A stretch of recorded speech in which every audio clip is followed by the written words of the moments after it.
November 6 Tango Tango fly heading at 330 vector for the final.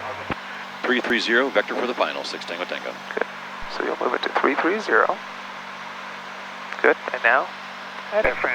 No, before you do that, first fly the airplane. Hit heading. Right, because it's vectors. We're confirming we're heading, 330. Right. Now you could do your GPS stuff. Activate vectors to final. Solid. Make sense? Yep. See what showed up? You got that localizer, or the course, Speedbird 283, and the glide path. SoCal approach. See your final? Yep. Solid. That make sense? Yep. First fly the plane. This doesn't fly the plane. Does that make sense? Yep. Perfect.